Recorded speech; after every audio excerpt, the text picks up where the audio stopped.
Hello, welcome to Furious Tea Break and the first episode of Junk in the Trunk here on the new Tea Break channel. I think this is the third video on this new channel. Quite exciting, really.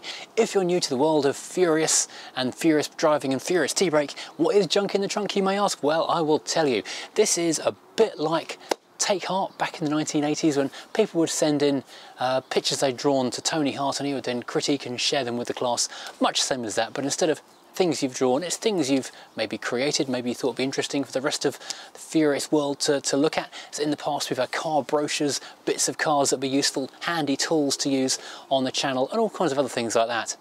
And one thing in particular which we have been working towards is the global license plate number plate wall, which now we've got the barn, is something we are going to be assembling. So we're trying to get a number plate from every nation on the planet and every state in Australia and America where they have different styles of plates per different state.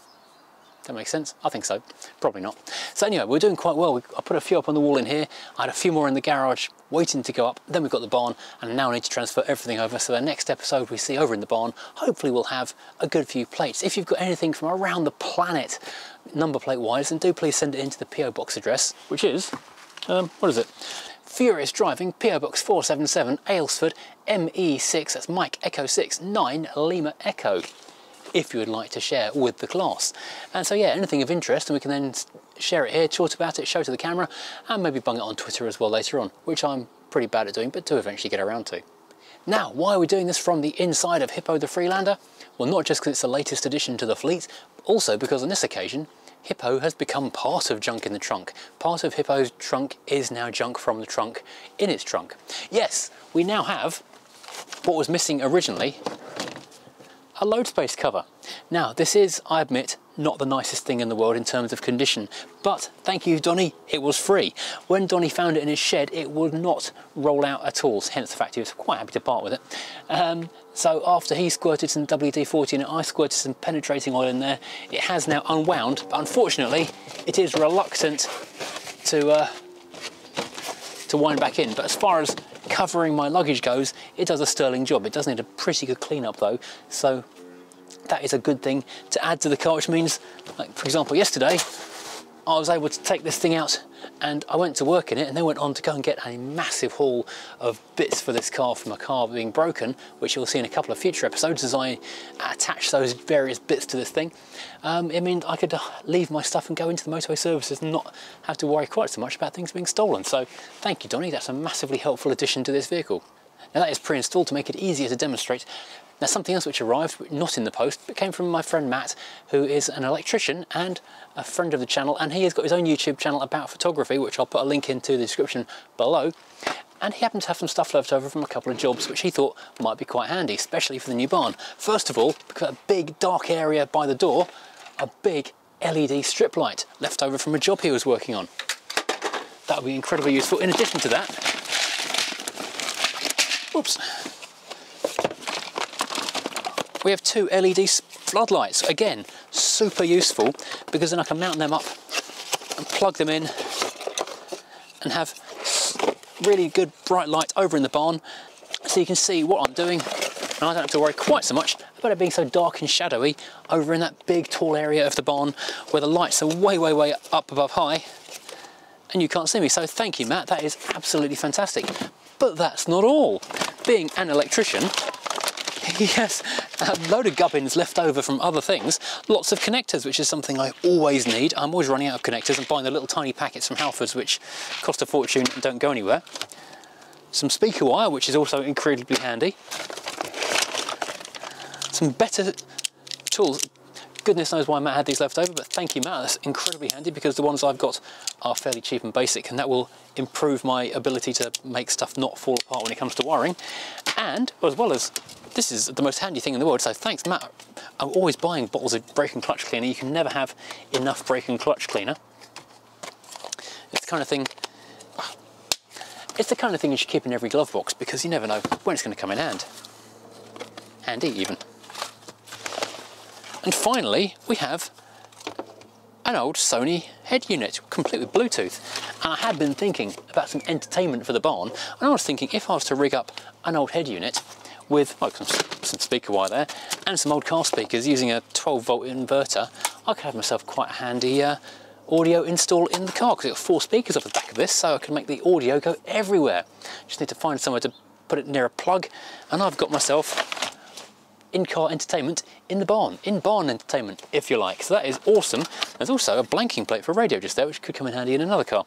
So thanks, Matt. That is absolutely amazing. You'll be seeing all of this stuff over in the barn in future episodes before too long, because that barn does need to be civilised, made more civilised. In fact, it's pretty civilised already, but the more we can do, the better.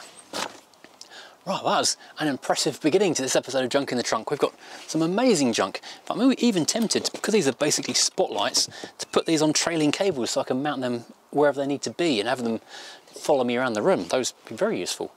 Next up, let's look at some other things that have turned up in the post.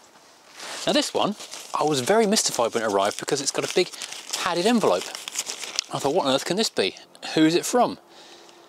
All it can say is not for retail, and it's somewhere in the UK. It is stickers. It is shiny stickers. It is these stickers, which I'm pretty certain I won't put on my car, but thank you whoever sent these in. I don't know what that is. If anyone knows what that is, then do let us know in the comments, or possibly don't. I think maybe we've finally found our Hubnut Wish t-shirts moment. Now next up, this is one, I have to admit, I did have a small role in participating with its arrival. This is from Steve at Chodspot. I can't take it off yet because I've not peeled the sticker off yet. I haven't found a home for it yet. This is the Chodspot I Spotted an S-Reg Focus sticker. This is a hard-earned badge of honour because I was in Essex. In fact, when I was buying the spare wheel and a few other bits for my Crown Victoria over in a car park at McDonald's, watch a park next to the Crown Victorias. Everyone paying masses of attention to the Crown Vics. What park's next to us?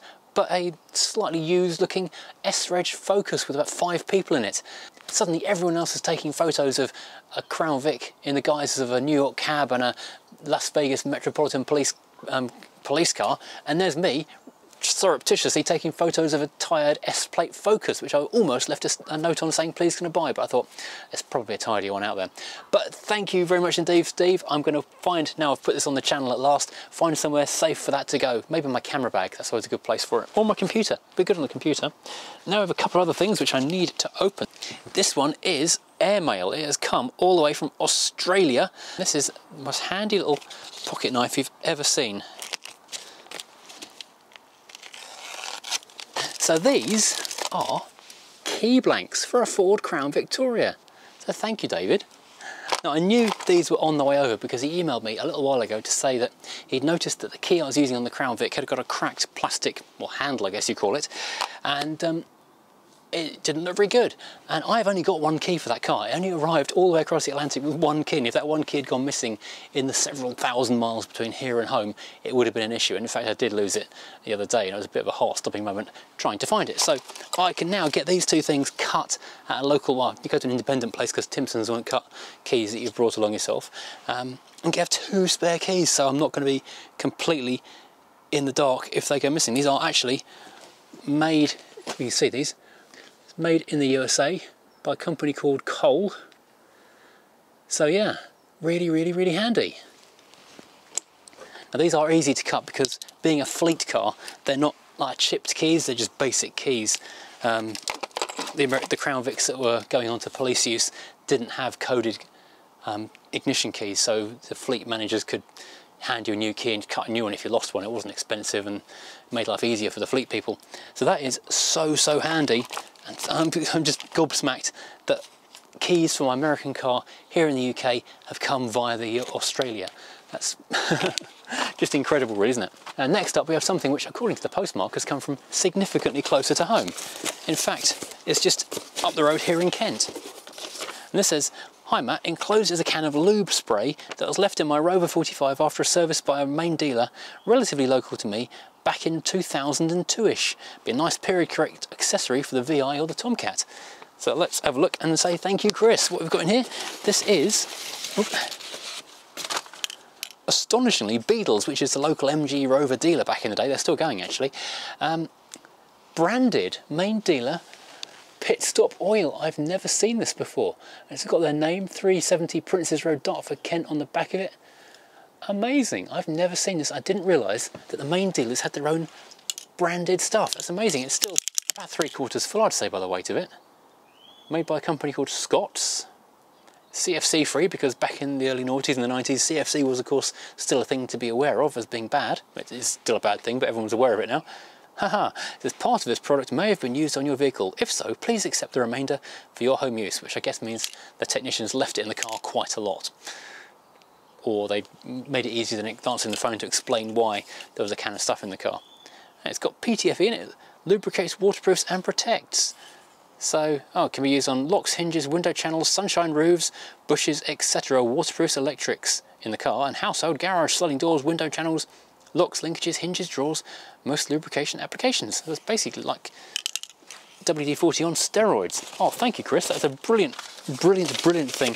Maybe I'll keep it in the glove box of the 200 VI, because that is a little closer in age to 2002 than the Tomcat. Lovely. Finally, only one more. There's a relatively short episode of Junk in the Trunk. Sometimes it's gone on quite a long time. This one isn't quite so long. I guess everyone's post-Christmas worn out of posting and sending parcels and things. So again, if you're looking to send stuff to me, it's Furious Driving, PO Box 477, Aylesford MU69LE. And this one, ooh, it's a car radio. That's another car, 2 car radios this week. This is an IE Geek, or possibly it's French, and it's Lee Geek. So this is a little bit like the one that's in the Volvo. But the one that I've got in the Volvo, it only kind of half works. So it's slightly semi-retro styled, but it's got a digital clock, so very 1980s, an SD card slot, and it said Bluetooth on the front, so potentially quite handy. So where's the name on the back? People very kindly tell me they're going to send the stuff in, email it, and then my memory, like a sieve, I tend to forget it. So I'll have to say thank you very much indeed and flash your name up on the screen, although that assumes I can find it. So does that go in the Volvo, or do I find another home for that? Interesting. That does look quite suitably early noughties retro, maybe a bit too new for a 80s Volvo. Maybe something early noughties would benefit from that quite neatly. I like that. Thank you very much indeed. Please always do put a note in there if you're sending something in, so I can say an appropriate thank you. Because as I say, me and emails and memory are not strong bedfellows, it has to be said. So thank you everybody for these amazing and interesting items we now have here in the boot of the Freelander. That's going to make things better in the barn, better in the cars, and seriously, that is such an amazingly cool thing, as well as everything else. Where have the keys gone? See, I've lost the keys already. This is me and keys all over. I need about 17 keys for any of my given cars because the chances of me finding them twice on the same day are fairly slim. So thank you everybody for watching. If you've got more for the next issue of Junk in the Trunk, it used to be monthly, but now I've decided to just dial it back to whenever we've got enough to make a bootful, really. So yeah, send it in, and it's a new big part of T-Brake channel because I figured it fitted in here better than it did on the main channel. If you agree, let me know. If you've any comments about any of the stuff, then let me know. If you've seen one of these, let me know. And yeah, do post something in for next time, and see you again soon. Take care everybody, enjoy your tea and dunk your biscuits.